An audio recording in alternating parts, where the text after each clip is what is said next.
Good morning. ఈరోజు మా ఇంట్లో బ్రేక్ఫాస్ట్ అయితే జీడిపప్పు ఉప్మా, ఎండుమిర్చి జీడిపప్పు ఉప్మా.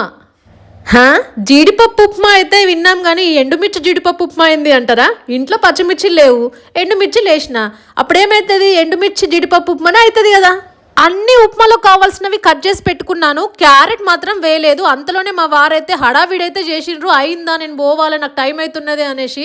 సో ఇంకా ఈ హడావిడిలో క్యారెట్ కోసుడైతే ఇంకా లేట్ అవుతుంది అనేసి ఇక ఉన్నవి కట్ చేసినవి అనేసి అయితే ఇలా వేసేసా. ఎంతైనా ఉప్మా అంటే మన మిడిల్ క్లాస్ వాళ్ళ ఎమోషన్. ఎందుకో అబ్బా మిడిల్ క్లాస్ వాళ్ళు ఉప్మా చేసుకొని తింటారని పేరైతే పోయింది. అది ఎందుకు వచ్చిందో ఏమో కానీ నా మట్టుకు మాత్రం నేను చేసుకుని తినే టిఫిన్స్ అన్నిట్లల్లా నాకు చాలా ఇష్టమైన టిఫిన్ అంటే ఉప్మానే అబ్బా. ఉప్మాలో అన్ని రకాల వెజిటబుల్స్ వేసుకొని తింటే ఇంకా మస్తు ఉంటుంది. హెల్త్కి కూడా చాలా మంచిది. ప్రోటీన్స్ అయితే బాగా అందుతాయి బాడీకి. ఈ రోజు అయితే మా ఆయన జీడిపప్పు ఉప్మా చేయమంటే ఇట్లా ఎండుమిర్చి జీడిపప్పు ఉప్మా అయితే రెడీ చేస్తున్నా. అవును అడుగుడు మర్చిపోయినా, ఈరోజు మీ ఇంట్లో ఏం టిఫిన్ చేసుకొని తిన్నారు కామెంట్ చేయండి. చూసి అలా వెళ్ళిపోకండి, కొంచెం నాతో మాట్లాడండి. నేను ఎన్నిసార్లు పలకరించినా పలకట్లేదు ఏంటి ఎవరు? కామెంట్ చేయండి అబ్బా ఈరోజు మీరు ఏం టిఫిన్ తిన్నారో. నేనైతే ఈ ఎండుమిర్చి జీడిపప్పు ఉప్మాలో అయితే కరివేపాకు కొత్తిమీర అయితే దట్టంగా అయితే వేసిన. కొందరైతే అంటూ ఉంటారు, అందరు కాదు కానీ ఉప్మా తొందరగా అరగదనేసి. అందుకే అట్లా తిన్నది అరగనీకి కొత్తిమీరకు ఎక్కువ వేసిన. కొత్తిమీరకు మనకి మంచి అరుగుదలని ఇస్తుంది. నిజానికి గ్యాస్ట్రిక్ ప్రాబ్లం ఉన్నోళ్ళు పచ్చిమిర్చి కన్నా ఎండుమిర్చి వాడుకుంటే చాలా బెటర్. ఇక నీళ్ళైతే మసులుతూ ఉన్నాయి, టుకుటుకుటుకుటుకా అని ఉడుకుతూ ఉన్నాయి. ఇక మనం ఉప్మా రవ్వ అయితే దీంట్లో పోసేసుకొని కలిపేసుకుందాం.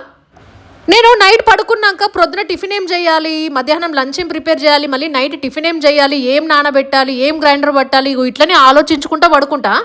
నాకేం బుర్రలో తట్టలేదు అనుకోండి, పక్కనే ఉంటారు కదా మావారిని అడుగుతారు రేపు మార్నింగ్ టిఫిన్ ఏం తింటారు, మీకు ఏం ప్రిపేర్ చేయాలి అనేసి. తను ఏమైనా మెనూ చెప్తే అది ఫాలో అయిపోతా. లేదు నీ ఇష్టం ఏదైనా చెయ్యి అంటే ఇంకా నాకేం తోస్తే ఏది మనకి ఇంట్లో అన్ని సరుకులు ఉన్నది ఉంటే అదైతే వండేస్తా. కొన్నిసార్లు అయితే చచ్చే చిరాకు వస్తుంది. ఏం తింటారు అంటే ఏం సపోర్ట్ చేయరు, ఏమన్నా చేయి అంటారు. చేసిన తర్వాత అబ్బా గిదా మేము తినాము అస్సలు అబ్బా అని ముక్కు ఇటు మూతి ఇటు పెడతారు. మాక్సిమం 100% మీ ఇంట్లో ఇట్లనే జరుగుతూ ఉంటుంది కదా. ఇక ఎండుమిర్చి జీడిపప్పు ఉప్మాన్ అయితే రెడీ అయిపోయింది. ప్లేట్లో పెట్టుకొని కాస్త మామిడికాయ చట్నీ పెట్టుకొని ఇంకా తిందామనైతే రెడీగా ఉన్నా. ఓ దిక్కు వాటర్ పెట్టుకున్నా, ఓ దిక్కు డ్రై ఫ్రూట్ జ్యూస్ అయితే చేసుకున్నా ప్రొద్దున్నే. అది దాగనికి టైమే లేదబ్బా, ప్రొద్దున నుంచి పని పని పని పని పని ఇదే నడుస్తుంది. ఇక ఉంటాను, తింటాను. ఒక లైక్ అయితే ఇచ్చేయండి అబ్బా. Thanks for watching. Bye bye.